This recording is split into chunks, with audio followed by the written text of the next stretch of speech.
Fala, povo do esporte! Sejam muito bem-vindos a mais um episódio do Videocast Podcast Esportivo Caminhos do Ouro.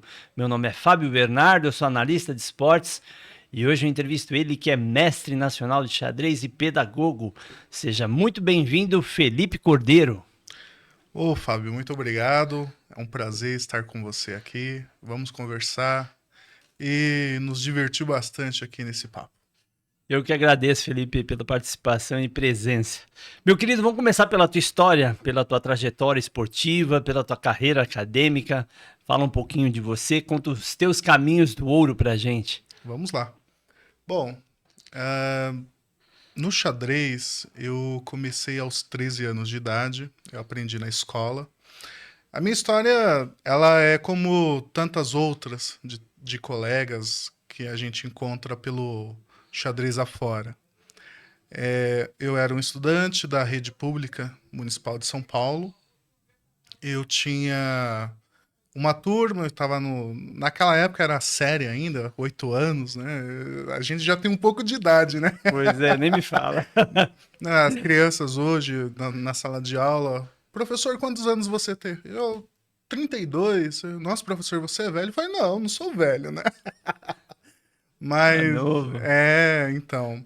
Mas era série ainda, eu estava na sétima série, tinha um professor de educação física maravilhoso, Adilson Ferreira, inclusive. Adilson, um abraço para você. E era o meu professor de educação física. E um cara muito talentoso, ex-atleta do esporte de vôlei. E trabalhava na rede, ainda trabalha na prefeitura de São Paulo. E ele sempre desenvolveu os mais diversos esportes com a gente, né? Então eu me recordo que ele tinha uma programação de passar pelo vôlei, que era a especialidade dele, tinha o futebol, o basquete. E, assim, como escolas da região periférica das grandes cidades, como São Paulo, talvez não hoje mais, mas há quase 20 anos nós não tínhamos cobertura na quadra. Então, nós ficávamos à mercê do sol, né, do bom tempo, para que essa aula ela pudesse acontecer. E nós tínhamos 3 aulas semanais e havia uma espécie de um acordo com as turmas, né? Nós tínhamos essas 3 aulas e o professor ele sempre falava, olha gente, vamos trabalhar em 2 aulas os objetivos propostos e se todo mundo colaborar, uma terceira aula a gente consegue fazer de forma mais flexível, né? E calhou de uma dessas aulas é, mais flexíveis ser justamente em um dia chuvoso, né? E aí a turma ela estava toda esperançosa porque iria para quadra e, né? E não aconteceu porque o tempo não permitiu. Então ele chegou na sala de aula, me lembro como hoje, com uma sacola de feira cheia de jogos de xadrez. E apresentou pra gente. Eu não sabia jogar, como tantos outros colegas da turma, e ele apresentou o jogo pra gente. E aqui eu preciso confessar uma coisa: eu sempre fui ruim nos esportes com bola, né? Então, futebol era um desastre, vôlei, enfim. E o professor ele sempre foi um professor de competição. Então ele treinava as turmas da escola, né? Aproveitando, falar o nome da escola aqui, né? Claro. MF Maria Aparecida Vilas Boas, fica localizado lá no Jardim Santo André, região periférica da cidade de São Paulo. É a minha segunda casa. Enfim, o Adilson ele sempre foi um professor muito competitivo. Ele sempre levou as turmas para eventos como as Olimpíadas Estudantis e formava as turmas para representar a escola, né? E aí, quando ele percebeu que havia a possibilidade de levar estudantes para representar a escola em torneios de xadrez, ele não pensou 2 vezes, né? Na época acontecia a fase regional no Sesc Itaquera, E assim, eu sou de uma comunidade extremamente carente, né? Então, ali até os meus 13 anos de idade, eu não me recordo de ter ido para o Sesc, né? E, enfim, eu pensei, poxa, tá aí a minha oportunidade. Porque sempre havia a escolha, né, para montagem dos times e representar a escola. E eu nunca estava dentro, seja o esporte que fosse. Então eu falei, não, o xadrez precisa ser diferente, eu quero participar, né? E eu tenho um irmão e o professor ele ensinava tanto a minha turma como tantas outras, inclusive a do meu irmão. Então se criou aquela coisa competitiva dentro de casa, né? Quem é o melhor? Rivalidade. A rivalidade, exatamente. E foi uma rivalidade muito saudável, tanto em casa com o meu irmão, quanto na sala de aula com os colegas, né? Então, assim, a gente terminava as atividades propostas pelos professores em tempo recorde e fazia o combinado. Se a gente terminar, a gente pode ir para o fundo da sala e jogar xadrez? E, claro, né, eles aceitavam o acordo, até porque um xadrez é um jogo Forte da mente, silencioso, né? exatamente, não iria proporcionar nenhum tipo de distração dentro da sala para aqueles que ainda estavam realizando as suas atividades.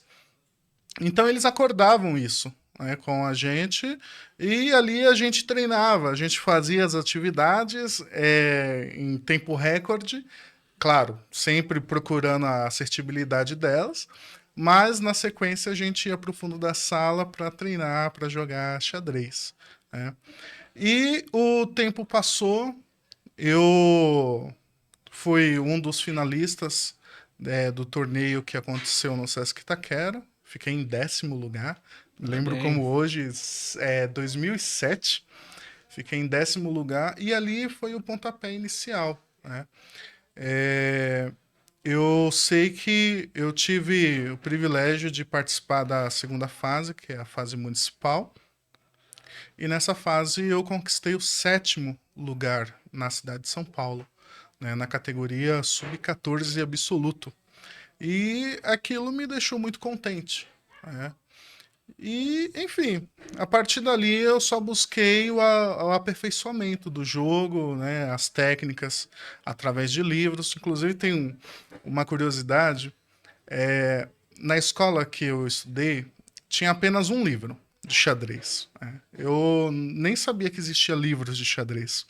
Mas eu descobri um livro de xadrez em meio a tantos outros que havia ali na biblioteca, que era o Manual de Xadrez do Del Becker, que, se eu não me engano, foi escrito lá em 1969, né?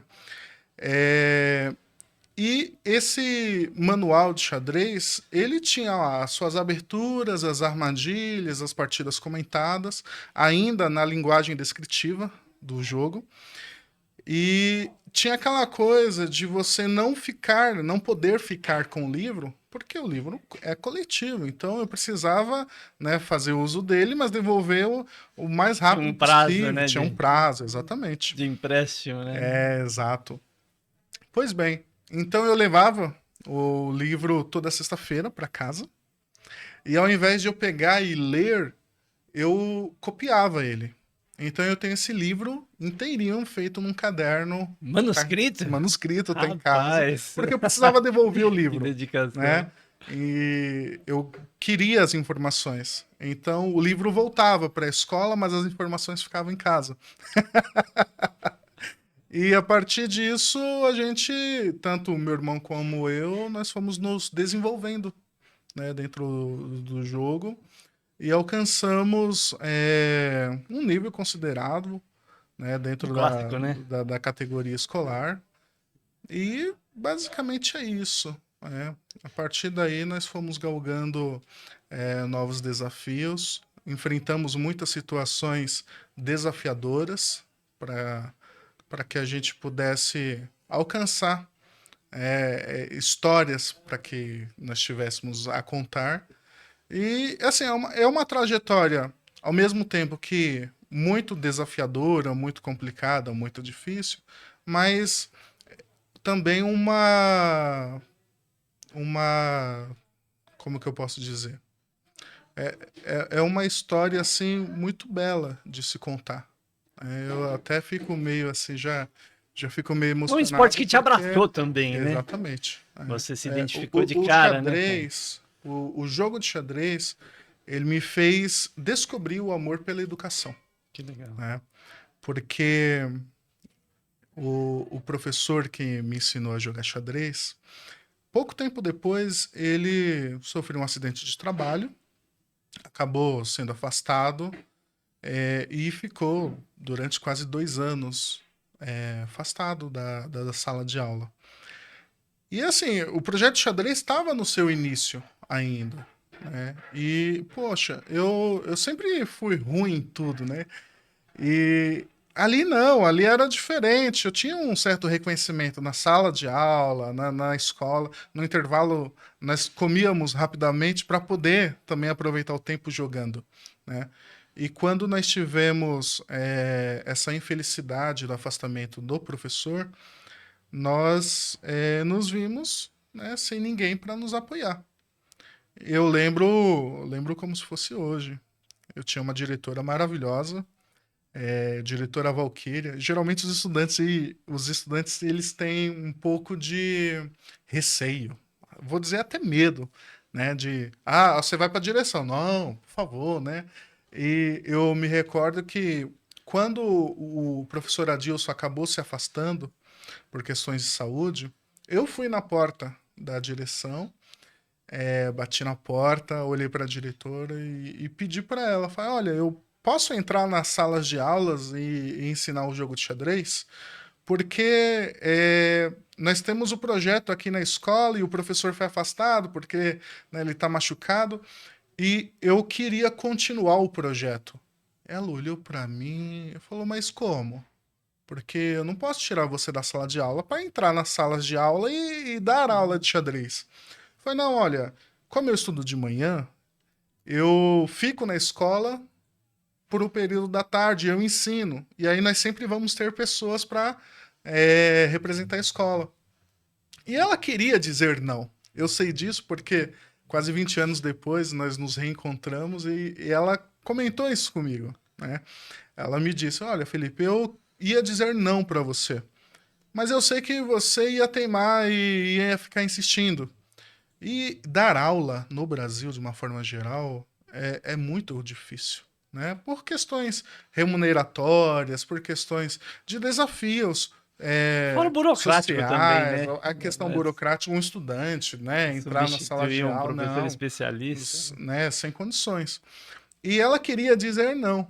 Mas ela falou: não, eu vou dar um voto de confiança, porque esse rapaz ele vai desistir no meio do caminho. Ele vai ver que o caminho não é formado só de flores e ele vai desistir. E eu não vou precisar me desgastar, né?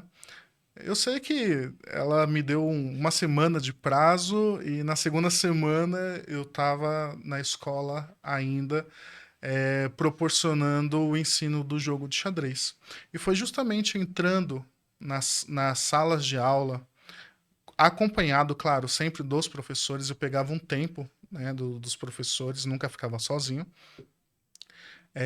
Eu, ensinando o jogo de xadrez, eu descobri que a minha praia é a educação. Sua vocação. Eu nasci para isso, né? Uma coisa na vida eu sei, eu nasci para ser educador. É a minha paixão, a sala de aula. E por isso você se formou em pedagogia. Conta um Isso, pouquinho da tua carreira acadêmica. exatamente. Na verdade, a minha história como servidor, ela começa um pouco antes, né? Eu já tinha entendido que a minha praia era a escola, era a sala de aula, mas eu não tinha recursos financeiros para financiar uma faculdade que me pudesse me conceder uma graduação e me desse o título de professor para que eu pudesse ingressar, né? Então eu pensei, qual é o caminho mais próximo que eu tenho? E bem na época, ali em 2013, saiu um concurso da Prefeitura Municipal de São Paulo para o cargo de ATE, Auxiliar Técnico Educacional. E eu prestei esse concurso, eu não entendia nada de concurso, mas eu sabia que aquilo poderia me permitir estar mais próximo do meu sonho, né? E eu me recordo como se fosse hoje. Na época eu era protestante, eu congregava numa denominação, e, como eu disse, eu não entendia muito de concursos, mas a igreja que eu congregava tinha muitos professores, né? E uma professora me perguntou, na frente dessa congregação, como eu tinha ido no concurso. E eu disse, né, falei, "Olha, eu não passei, eu fiquei em 632." E ela perguntou para mim, mas quantas vagas tinham? Eu falei, olha, 540, 550, alguma coisa assim. Aí ela olhou para mim e falou, não, então você passou. Eu falei, não, mas só tinha 540. Falou, não, Felipe, mas quando é assim, a prefeitura ela chama muito mais. E dito e feito. Pouco tempo depois eu fui convocado, primeira chamada, e ingressei na Parabéns mais prefeitura. uma vez, hein? Opa, muito obrigado. Ingressei, e assim, foi muito curioso, porque quando eu ingressei, eu tinha acabado de fazer 20 anos, né? E ali eu precisava lidar com estudantes ali dos 15, 16 anos, ali já no nono ano. E a diferença de idade era a mínima possível, né? E era uma coisa muito curiosa. E eu acabei viajando no início da minha carreira como educador, porque eu resido na região de São Mateus e fui trabalhar no Campo Limpo. Então eu atravessava toda a cidade, transporte público. Lembrando muito bem que ali no ano de 2014 e 2015 nós não tínhamos essa estrutura que nós temos na mobilidade, no transporte público que nós temos hoje, né? Então era de fato um desafio. Mas eu passei por isso, e com muita perseverança eu consegui me efetivar é, dentro de uma universidade, que é a Univesp. Me formei como pedagogo, prestei o concurso para professor na Prefeitura de São Paulo e ingressei. Outro concurso. Outro concurso, né? Parabéns mais uma Muito vez. obrigado. E hoje eu digo que eu vivo um sonho, né? Todos os dias, quando eu entro na sala de aula, eu sinto que ali é o meu lugar natural, né? É a minha praia. É o lugar onde a vida vale a pena ser vivida. Legal, Felipe. E o xadrez competição? Você foi campeão brasileiro, né? Dentro de uma modalidade, de uma Sim, exato. Pois bem, categoria? durante um bom tempo da minha vida, assim como todos os atletas que um dia querem chegar ao auge, né, do esporte, eu também almejei muito a possibilidade de me tornar grande mestre. Então a gente persevera e vai correr atrás do sonho, né? Então, durante um tempo da minha vida, é, a partir dos meus vencimentos da Prefeitura de São Paulo, eu financiava as minhas viagens jogando xadrez pelo Brasil afora. Inclusive conheço vários estados do nosso país. É um país lindo, maravilhoso, né? Isso tudo através E do xadrez, tudo né? Olha, através do xadrez. o esporte é Viajei, nossa, maravilhoso, né? é muito gostoso viajar. E viajar e jogar xadrez são duas paixões, Perfeito, né? né? E, enfim, eu fui buscar, né, a conquista desse patamar de grande mestre e tive a felicidade de alcançar, né, ainda que em partes, uma titulação que ocorreu no ano de 2018. Foi pelo Campeonato Brasileiro de Xadrez Amador, promovido pelo Xadrez Total, do nosso amigo Mauro Amaral. Um abraço, Um Mauro. abraço. E tive a felicidade de conquistar o título, ao mesmo tempo que conquistei também tanto o Campeonato Brasileiro como o título de mestre nacional. Parabéns mais uma vez. Que idade você tinha na época, Felipe? 2018, 20, 25, 26 mais ou menos aí. Provavelmente isso, E 25, não paramos por 26. aí, né? Você ainda almeja outra titulação ou Olha, a partir de 2018, eu entendi que o xadrez ele funciona para cada um de uma forma, né? Então, para alguns ele é, sim, com finalidade competitiva, mas para outros ele pode ser entendido como uma terapia, como uma ferramenta pedagógica. Então, eu acabei adotando o xadrez, sim, competitivo, mas em menor escala.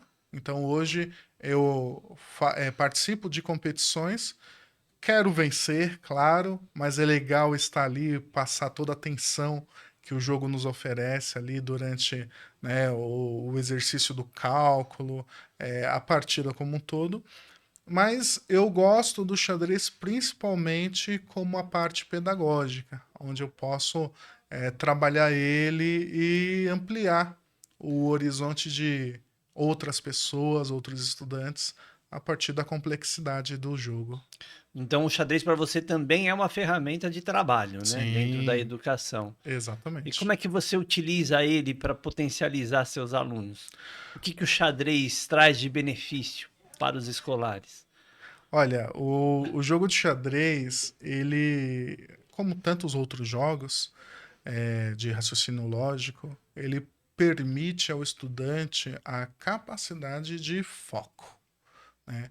Então, assim, infelizmente hoje, nas salas de aula do Brasil como um todo, nós temos um fator muito determinante que atrapalha o trabalho do professor, que é a indisciplina. E o xadrez, ele proporciona a redução, a minimização dessa questão, né? Que Então, ajuda muito na concentração, né? exatamente. Porque o estudante, muitas vezes, ele não entende o motivo dele estar ali. Porque quando se pergunta, você sabe por que você está aqui? Ele olha e fala, porque a minha família fala que eu tenho que vir. É. Então, é sempre terceirizada essa coisa. E o jogo de xadrez permite ao estudante enxergar o motivo pelo qual ele está ali, que é justamente para se tornar um cidadão, uma pessoa que consegue ter um pensamento crítico, que consegue ter, a partir da experiência do jogo, uma vivência social, né? Então ele acaba entendendo que, por exemplo, para jogar o xadrez, ele precisa focar, ele precisa estar ali concentrado. E para concentrar não dá para você ficar com conversas paralelas. Então ele se concentra, ele faz silêncio, ele começa a entender o ambiente como funciona, e isso o ajuda na formação como cidadão, e isso é maravilhoso. E é verdade que o aluno, quando começa a praticar o xadrez, melhora os resultados nas outras disciplinas, as notas, comportamento. Sim, realmente. É, eu tenho um exemplo muito próximo de mim que é o meu irmão, né? O Marcos. Eu vou mandar um abraço, Marcos Cordeiro. Meu irmão, ele sempre foi uma pessoa dentro da escola muito indisciplinada, né? No sentido de, não é que ele não sabia fazer, ele não queria fazer, porque as amizades não deixavam, né? E eu me recordo que em algum momento, que nós não entendemos como exatamente, mas em algum momento ele se tornou um estudante muito bom. E foi justamente por conta do jogo de xadrez, né? Ele até conta uma história muito, muito engraçada, porque com o passar do tempo nós conseguimos ter acesso a vários materiais de xadrez, né? E meu irmão, ele aprendeu russo por conta do jogo, Uau! né? Inclusive, ele até conta uma história que ele foi fazer uma atividade de língua portuguesa e ele fez a atividade inteira em russo e entregou para a professora. E a professora falou: Mas o que é isso? Ele falou: A professora, é o que você pediu. Não, mas você escreveu o que aqui? Eu falei: é o que você pediu. Não, mas o que é isso aqui? É russo, professor. Não, mas é língua portuguesa, Marcos. É.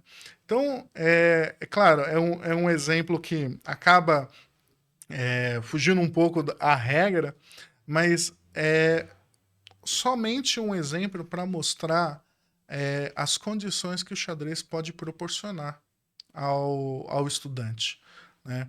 Então, o estudante, a partir do momento que inicia a sua prática no jogo, ele se transforma. Então, ele melhora, sim, o seu cálculo, e isso ajuda diretamente ao conteúdo matemático, por exemplo. Ele precisa se aperfeiçoar no jogo. Então, vai naturalmente se aperfeiçoar também nas linguagens, né? E se esse jogador, se esse enxadrista, ele tiver um interesse pelo contexto histórico, Então é uma bandeja na mão quando ele vai buscar a história do jogo e aí ele começa a situar a história, a geografia. Então, sim, existe de fato o Abre aperfeiçoamento. várias portas, né? Exatamente. Existe esse aperfeiçoamento do estudante a partir da prática do jogo. Legal, Felipe. A gente vai entrar no primeiro quadro do programa, que é o Conta Comigo. Quem quer aprender a jogar xadrez, qual é o caminho? São as redes sociais, a internet, os aplicativos, as escolas. O que você recomenda para a Olha, garotada que está no mundo querendo iniciar no globalizado jogo? que nós estamos hoje, eu sempre vou indicar, talvez pelo acesso mais facilitado, o meio virtual. Hoje nós temos plataformas de jogos de xadrez que permite, a partir de um simples cadastro, ou mesmo no anonimato, realizar as partidas. Né? Ah, mas eu não sei jogar. Existe o campo ali, o espaço na plataforma que te permite Aprender as regras. aprender as regras, os movimentos. Né? Mas a minha dica de ouro mesmo será sempre o xadrez presencial. E esse aprendizado e a prática do jogo de xadrez pode acontecer, por exemplo, nos espaços do céu, né, que nós temos aqui na cidade de São Paulo. Nós temos um projeto maravilhoso pela Secretaria Municipal de Centro de Educação, Educação Unificada. exatamente, aonde a secretaria ela permite, a partir da contratação de mestres e instrutores, a propagação do jogo, né, através do ensino e aperfeiçoamento Então dá dele. para aprender xadrez nos céus com mestres Sim, de xadrez exatamente. Nós temos gratuitamente. gratuitamente. É só Maravilha. chegar lá, fazer a tua inscrição e participar das aulas. Que maravilha, Felipe. É, vamos para o Investe em Mim. Né? Nesse quadro a gente fala das empresas que apoiam o esporte. No caso é a prefeitura, né? A Secretaria Municipal de Educação, que tem esse programa de jogos de tabuleiro que desenvolve o xadrez. Né? Existe Isso. alguma outra empresa dentro do meio enxadrístico que apoia também a modalidade ou no Brasil é difícil? Não, eu gostaria de ressaltar, já que você citou a Prefeitura de São Paulo, eu sempre gosto de mencionar isso, porque a Prefeitura de São Paulo, a Secretaria Municipal de Educação de São Paulo, ela tem um trabalho voltado aos jogos de tabuleiro desde o ano de 1994, né? Que até o ano de 2008 era somente o jogo de xadrez, mas que na sequência se tornou um programa ampliado para outros jogos de tabuleiro, como o Mancala Uele, o jogo da onça, o jogo do Go. E nós temos essa prática dos jogos de tabuleiro como um todo. Né? Então, muitas vezes, o estudante ele não se interessa. Mancala é um jogo africano, é isso? Isso, exatamente. Ele não se interessa pelo xadrez, mas nós temos outras vertentes. Né? Então, ele pode ser representado a partir do jogo de Mancala, que tem essa procedência africana, o jogo de Go, que Que tem a também é um esporte da procedência, mente, né? O Go é um cresceu jogo muito. maravilhoso, exatamente, e tem a sua origem asiática, e o jogo da onça, que é um jogo americano, né, que permite ao estudante, de certa forma, conhecer a cultura, a vivência, né, como essas pessoas nas mais diversas partes do mundo vivenciavam os seus dias na prática dos jogos, né? Xadrez de origem europeia, enfim. Nós temos na Prefeitura de São Paulo esses 4 jogos com tendência à ampliação, mas, Mas tudo começou com o xadrez, né? mas tudo começou com xadrez lá em 94. Né? Agora, uma empresa que eu percebo que tem se destacado e proporcionado a ampliação, pelo menos a curiosidade das pessoas a conhecer o jogo, é a Checkmate, né, do nosso amigo Davi Israel. Davi, um abraço também. Já tiveram aqui no Né? programa da Via Mate. Sim, assisti maravilhoso, ele e a esposa. Promotores de grandes eventos do xadrez nacional e internacional.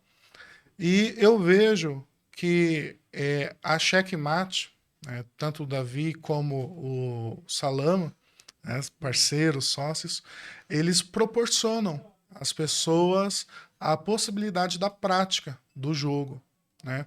Então nós temos, antes disso, um abismo, onde nós encontramos ali redes educacionais separadas, a pública da privada, da particular, e que hoje esse abismo, ele no mínimo é diminuto, justamente porque existe um incentivo da prática do jogo por essa empresa para que tanto os estudantes da rede particular como da pública possam estar no mesmo ambiente competindo. Isso é maravilhoso. Vamos falar um pouquinho da tua carreira como atleta, né? Como enxadrista. Você é filiado à Federação Paulista de Xadrez, à Confederação Brasileira e à Federação Internacional de Xadrez? Isso, exatamente. Eu fiz o meu cadastro, abri Rating Feed, se não me engano, no ano de 2015. Um pouco tarde, ali eu já tinha meus 22 anos, e por falta de instrução, claro, né? Mas a partir dali eu não parei mais, né? Então eu me lembro que o primeiro torneio que eu joguei valendo Rating Feed foi no Clube Pinheiros, né? Foi um torneio rápido, na época promovido pelo Herman, né? E foi um torneio que eu consegui um bom destaque, acabei não vencendo o torneio, mas ali eu abri o meu Rate Feed, né? Joguei uma série de partidas, O o que é o mínimo Rating Feed? necessário. O Rating Feed é uma pontuação internacional que vai medir o nível de força do jogador, né? Então, Tá. quanto mais alto esse elo, mais forte é o jogador, né? Eu me recordo que na época ali eu já abri com quase 2.000 de feed, né? E a partir daí a gente vai buscando, né, o Evolui. aperfeiçoamento, vai descobrindo que não existe apenas o xadrez rápido, mas há também um mais rápido ainda, que é o Blitz, e nós temos o clássico, né, que é o chamado tradicional. E, enfim, fui buscando esse aperfeiçoamento e no meio do caminho vieram as conquistas, né? E uma coisa muito interessante a mencionar é que a primeira coisa para que a gente possa alcançar os nossos objetivos é a nossa vontade. Então, a gente precisa ter um objetivo. Esse objetivo eu chamo de vontade. O que você quer? Ah, eu quero ser mestre de xadrez. Então, nós temos um objetivo. Agora, qual o caminho de ouro que você irá buscar para alcançar esse objetivo? Então, a partir do objetivo que você se propõe, você vai traçar também um caminho para chegar a ele, certo? Que não é fácil, Que né? não é fácil, é claro. Mas, assim, é um caminho árduo, mas é sempre vantajoso, porque você conquista momentos para contar histórias, para contar depois. E isso é maravilhoso. É um momento em que quando nós chegamos ao objetivo, a gente olha para trás e fala: poxa, que legal, valeu a pena. Isso é importante. É isso aí, Felipe. A gente vai entrar agora no Talk Win. Nesse quadro a gente homenageia um ídolo do esporte. Quem é o cara para você no xadrez? Nossa. Olha, eu gostaria de destacar duas pessoas aqui. Uma não é famosa, mas é importante. E a outra é super famosa, né? A não famosa, mas importante, eu costumo brincar sempre que é o maior jogador de xadrez, é o meu eterno mestre, professor Adilson Ferreira, que foi o professor que me ensinou a jogar xadrez. Ele é o meu ídolo, um dos meus grandes exemplos da educação. É, é uma pessoa que me inspira muito na minha caminhada, né? Bela homenagem. E uma pessoa famosa do mundo de xadrez, quem está assistindo aqui a gente já vai saber, né? Porque eu sempre comento que é o Garry Kasparov, né? O Kasparov ele fez parte de muitos em sua trajetória, ele fez parte da minha e faz parte da minha trajetória, né? Eu me recordo que, Considerado um super GM, né? olha, ele é o melhor de todos os tempos, né? Eu acompanhei alguns colegas aqui, que juntamente com você, disseram que ele é o segundo melhor de todos os tempos, ou até o terceiro melhor de todos os tempos. Mas nós precisamos lembrar uma coisa, né? Eles colocam primeiro o Magnus Carlsen, né? Ex-campeão mundial e atualmente o número um, na lista da Federação Internacional de Xadrez. Mas o Carlsen, ele nasceu em um mundo onde os computadores já existiam, estavam à disposição, e o Kasparov não, né? E outra, as Isso quer pessoas... dizer o quê? Que facilitou o trabalho dele? Com certeza, com certeza. Até porque o Carlsen é cria do Kasparov, né? Então, no momento em que, claro, não estou tirando o mérito do Carlsen, por favor, né? Mas o que eu quero dizer é o seguinte, é que o Carlsen, ele já nasceu em um mundo onde o xadrez tinha um aspecto mais facilitado para o seu O aprendizado, aprendizado, né? né? E quando ele conquista aquele empate com o Kasparov, e o Kasparov é talentoso por natureza. Então o Kasparov olha e fala: opa, peraí. Ele era um adolescente, Um né? adolescente, tinha ali os seus talvez 12, 13 anos. Kasparov olhou e falou: olha, esse garoto tem futuro, né? Uma outra pessoa que Esse garoto citam que era bastante, discípulo dele, né? discípulo dele, exatamente. Uma outra pessoa que citam bastante, né? E claro, não dá para falar diferente, que é o Robert James Fischer, né? O Bob Fischer. Dizem, não, o Fischer é o maior de todos os tempos. Eu não sei. Eu não sei te dizer porque o Fischer ele ganha o campeonato mundial e desaparece, né? O Kasparov não. Inclusive, Tá aí até hoje, né? não, ele tá aí até hoje e quando ele encontrou desafios em sua carreira por conta das regras da FIDE em que ele acabou discordando, ele criou a PCA. Então falou, olha, eu vou fazer do meu jeito, mas eu estou aqui ainda, né? E acabou revelando outros grandes nomes do jogo, né? Então, Garry Kasparov, né?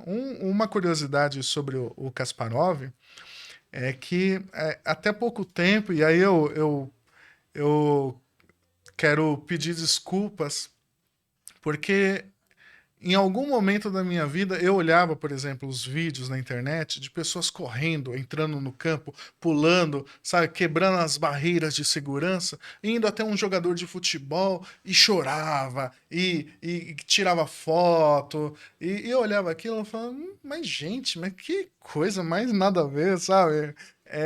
E as pessoas, não, é o meu ídolo e aquela coisa. Eu falei, jamais, eu nunca vou fazer isso, né? E recentemente eu tive a felicidade de ter um encontro com o Kasparov aqui em São Paulo, a partir da promoção do Grand Chess Tour. E eu me conheci como uma criança na frente dele, né? Porque, pensa, é um nome que desde que eu aprendi a jogar xadrez, ele faz parte da minha vida. E de repente eu tô vendo ele ali na minha frente, né? Então é muito curioso. Tem uma historinha breve sobre o Kasparov, que é a seguinte. Eu, na condição de estudante, eu tinha aula no laboratório de informática, né? Então, assim que eu entrava na sala de aula, eu já entrava na internet rapidamente, buscava lá partidas de xadrez Kasparov. Copiava a linguagem, fosse descritiva, fosse algébrica, colava no Word, mandava imprimir na impressora da professora. Só que ela não sabia disso, porque não era permitida a impressão. E aí, eu disfarçadamente, após solicitar a impressão, e essa impressão ser gerada, eu ia até a impressora e eu amassava o papel e colocava na lixeira. Isso tanto o meu irmão como eu nós fazíamos, né? E quando a aula terminava, a gente ia até o lixo e pegava a bolinha de papel. E guardava no bolso, colocava na mochila.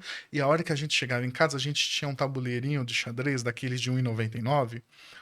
a gente pegava aquela bolinha de papel e desamassava, e tava lá Kasparov contra Kramnik, Kasparov contra Karpov, e a gente Era uma fazia, anotação da era uma partida. anotação da partida, e aquilo era ouro pra gente, sabe? A gente Vocês conseguiam olhava, reconstituir. reconstituía, e claro, né? No seu processo formativo do jogo de xadrez, no início você não vai entender os lances, as jogadas, não vai ter aquela compreensão mais aprofundada da partida. Então eu olhava aquilo e eu não entendia. Para mim eles faziam um acordo. Olha, agora eu vou vencer. Na próxima eu deixo você ganhar, né? E eu olhava, não, mas esse Kasparov é muito ruim. Porque ele sempre perde. Eu sempre pegava as partidas que o Kasparov perdia. E assim, eu fazia o registro dessas partidas e depois eu ia revê-las, né? E eu começava a ter a compreensão do jogo a partir dessas análises. Então, diante de tudo isso, Garry Kasparov, o maior de todos os tempos, é o meu ídolo no jogo de xadrez. Bela escolha, Felipe. Nosso tempo está encurtando, mas a gente ainda tem 2 quadros, tá? A gente vai agora para a aposta de ouro. O próximo campeão mundial de xadrez é de qual nacionalidade para você? É um russo, é um Nossa, americano, é um chinês? olha, eu percebo que a partir da conquista do título mundial por Anand lá atrás, a Índia se tornou uma potência de jogadores, né? Eu penso muito que o próximo campeão mundial, caso Magnus Carlsen não participe, porque ele tranquilamente é o favorito, e isso se mostrou muito recentemente a partir das finais que nós tivemos dos campeonatos, tanto de rápido como Blitz, onde ele se tornou novamente campeão mundial nas duas categorias. Eu penso que o título será de um indiano, como é hoje, né? Nós temos muitos jogadores promissores da China também, mas eu acredito que o título permanecerá na Índia.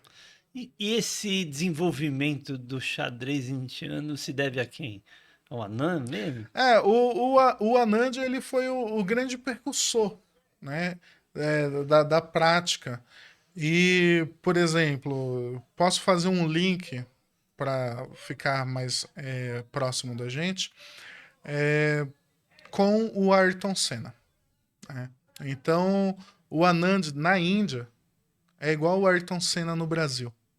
Então, em algum momento na história desse país, nós parávamos na frente da TV para assistir as corridas. Sem, de Saudades, repente. né? Pois é. Sem, de repente, se imaginar estar em um autódromo em algum momento da vida. Mas o Ayrton Senna fez coisas que poucos esportistas, poucos atletas conseguiram nesse país. E em referência, o Anand na Índia tem, né, essa mesma personalidade de fazer com que o jogo ele se torne um jogo mais popular e desencadeou muitas escolas, muitos clubes abriram a partir, né, dessa conquista. E é claro, né, a partir do Anand nós tivemos essa revolução do xadrez indiano e não precisa se falar muita coisa, né? Nós Ídolo vemos os internacional, resultados né? hoje, exatamente. Legal, Felipe. Para encerrar o último quadro agora, momento histórico.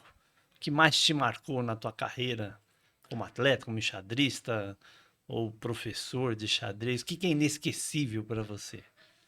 Olha, eu quero contar duas histórias aqui, talvez elas sejam justamente o que define em partes a minha vida, tanto como educador como enxadrista.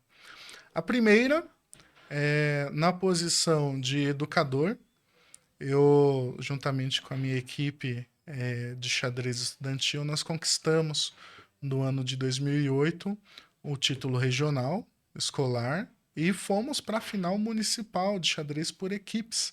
Nós ficamos em segundo lugar, perdendo no critério de desempate para uma outra escola e por questões assim do destino Mínimas. mesmo, mínimas, nós não fomos para o estadual.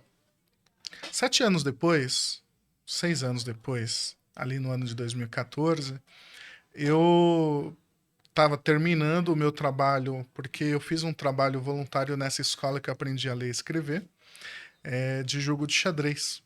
Então, 6 anos depois, eu consegui formar uma equipe que conquistou a mesma posição nos Jogos Municipais de Xadrez por Equipes. E assim, pode parecer pouco, mas é uma dificuldade imensa, porque principalmente nos dias atuais, nós temos o xadrez muito bem desenvolvido dentro das escolas do município, né? O Sem xadrez falar. escolar talvez seja mais desenvolvido até do que o xadrez competição, né? Sim, eu me arrisco a dizer que o xadrez escolar, ele é o grande promotor dos futuros enxadristas profissionais do nosso país, né? Enfim, e ali no ano de 2014, essa turma, ali já na posição de treinador, a minha turma ela conquistou esse segundo lugar, também empatado no critério de desempates com o primeiro. Já não Coincidência. havia mais a vaga para o estadual, por questões institucionais, mas por critérios de desempate ali, minimamente nós ficamos em segundo lugar. E assim, foi um anacronismo, né? Não sei se eu posso usar esse termo, mas foi um momento ali em que eu revivi os momentos na posição de jogador representando a escola. E, como enxadrista, eu quero destacar aqui, claro, né? Talvez o feito mais a- maravilhoso, nem sei, falta termos aqui, mas o momento mais especial da minha carreira como jogador, que foi justamente a conquista do Campeonato Brasileiro de categoria no ano de 2018, né? Então, inclusive aproveitando esse momento, quero mandar um grande abraço ao meu amigo José Antônio dos Santos, é o professor que sempre me apoiou, sempre me levou para as competições. E eu vou contar aqui um segredo, né? Bora Que eu, lá. eu, eu até guardo comigo, mas eu vou partilhar com todos que nos assistem.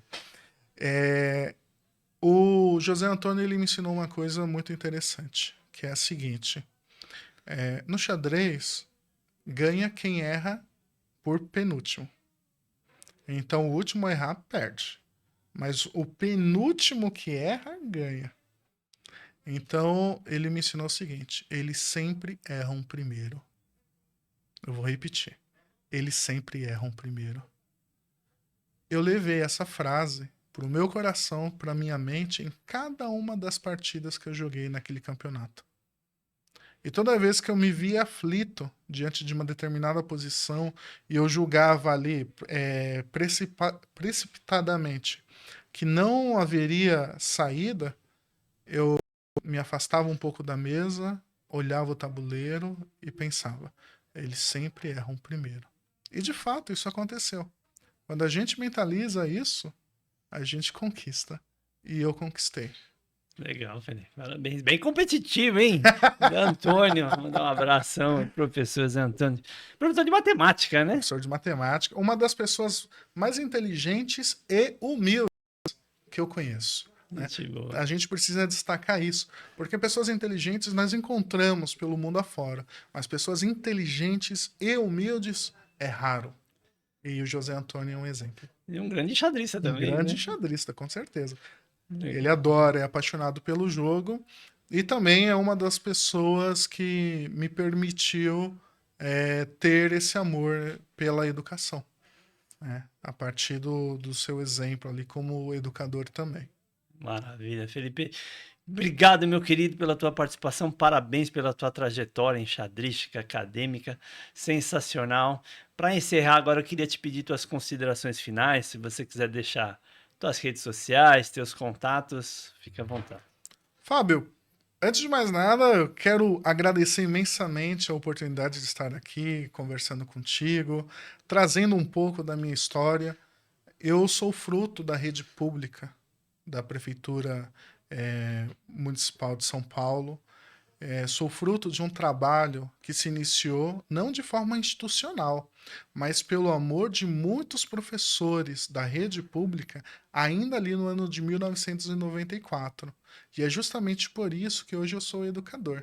Eu quero formar outros Felipes, eu sempre digo isso. Coisa Né? linda. A gente passa por muitas situações na nossa vida em que nós, em algum momento, não encontramos saída.